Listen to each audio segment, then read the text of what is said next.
By the way, I'm Janice D. Bautista, taking a Bachelor of Secondary Education, major in English. So, I am here in front of you to discuss the Republic Act of 4670, Section 9 to 13. So, first, I will discuss the Section 9. So, Section 9 of Republic Act 4670, it is the administrative charges. So, administrative charges against a teacher shall be heard by a committee composed of the corresponding school superintendent of the division or a duly authorized representative who should at least have the rank of a division superintendent, where the teacher belongs as chairman, a representative of the local or in its absence, any existing provincial national teachers organization, and a supervisor of the division. The last two to be designated by the director of the public schools. The committee shall submit its finding recommendations to the director of public schools within 30 days from the termination of the hearings, provided, however, that where the school superintendent is the complainant or an interested party, all the members of the committee shall be appointed by the Secretary of Education. So, what is administrative charges? Or what are the charges that could be charged to a teacher? For example, if a teacher commits a crime like collecting money from the students, collecting contributions for her own sake, or collecting contribution or money with non-classroom related, that is already a crime that a teacher may be committed in her duty. So, considering that the teacher has committed a crime like that or like those, is to be heard by the school superintendent of the division or a duly authorized representative who should at least have the rank. So that if the teacher committed a crime in that particular school, so who will be the one to investigate the case or the charges? So of course, the superintendent of the division where the teacher belongs. Like for example, Janice Bautista, a teacher of Anonang Elementary School, committed a crime. So who will be the one to investigate the case? Of course, the superintendent of the division of Bohol, because Anunang Inabanga Bohol belongs to the division of Bohol. Furthermore, the committee shall submit its finding and recommendations to the director of the public school. So, considering that the complainant is the superintendent of the division, it is very highly it is a must that the Secretary of Education the committee shall appointed by the Secretary of Education. So the committee to investigate the case shall be appointed by the Secretary of Education. It's because the superintendent comes from the division of where the teacher belongs. So that's it. That is the meaning of this, or that is the meaning. Let us proceed to Section 10. Section 10 of Republic Act 4670. Section 10 is the no discrimination, which means there shall be no discrimination whatsoever in the entrance of the teaching profession or during its exercise or in the termination of services based on other than professional considerations. So, no discrimination, which means there will be no discrimination in teaching in every beginning of teaching profession. Like for example, in practice teaching. So there will be no discrimination between the practice teacher student and the cooperating teacher of that particular practice teacher of that particular practice teacher. So there will be no discrimination on, like for example, that student is not that good in delivering his topic, not that good in giving examples, not that good in catching the attentions of the students, not good in preparing the IMs like this. That teacher is traditional. So there will be no more like that in the classroom. Supposed to be, but we cannot avoid that situation, because that might happen in every extent of our journey as we are future educators. So that's it. So again, there will be no discrimination in teaching profession during exercise and termination. So discrimination is highly discouraged in teaching. In every school, in every particular school, there should be no discrimination, as it is a law in section 10 of Republic Act of 4670. There will be no discrimination in teaching profession. So section 10, married teachers. So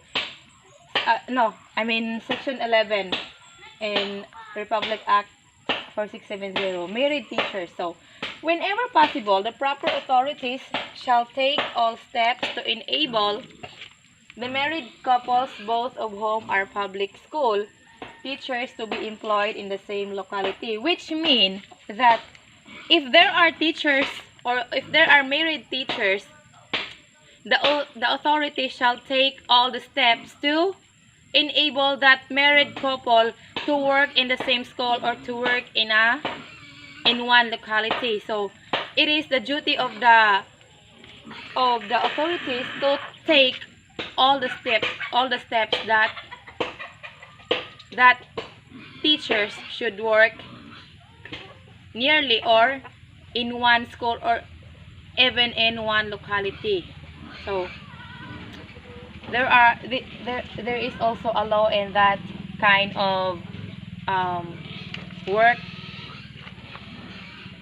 or that kind of in our teaching profession. So there is a law already to protect whenever there are rumors that teachers are couples. So there should not be a teacher who work in the same school, or there should not be no married teachers working in the same school. So that is no, because it is already a law stated there that section 11, married teachers are enabled to work in the same locality. So that's it.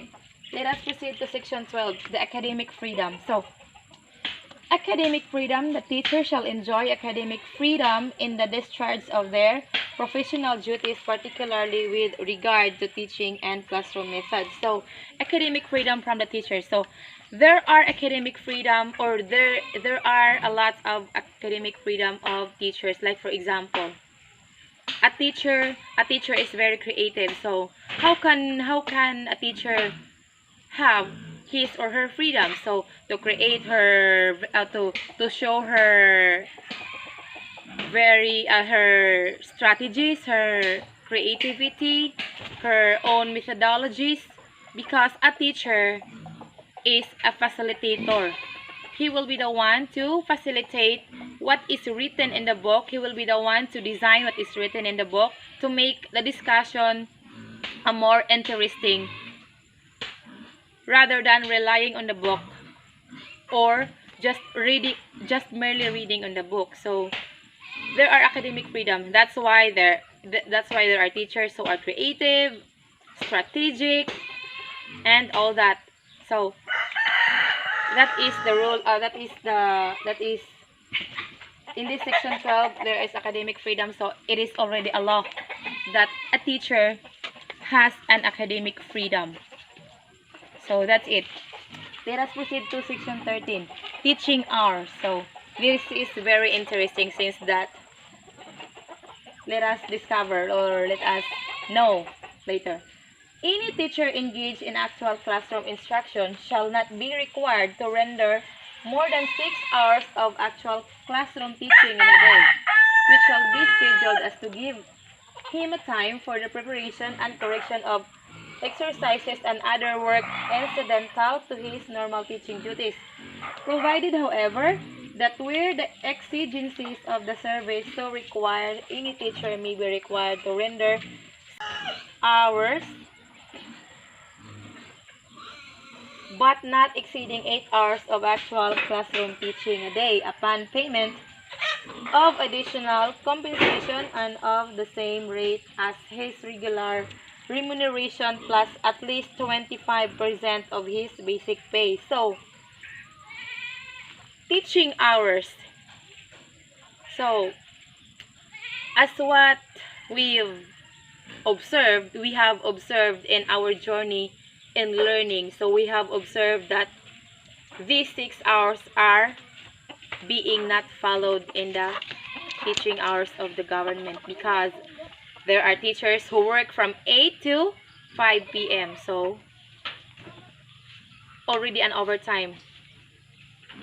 It's because stated there that a teacher should work only 6 hours because the 2 hours left is being the 2 hours is being prepared, is being left to prepare for the teachers to prepare his IMs, to correct the exercises she or he prepared, or to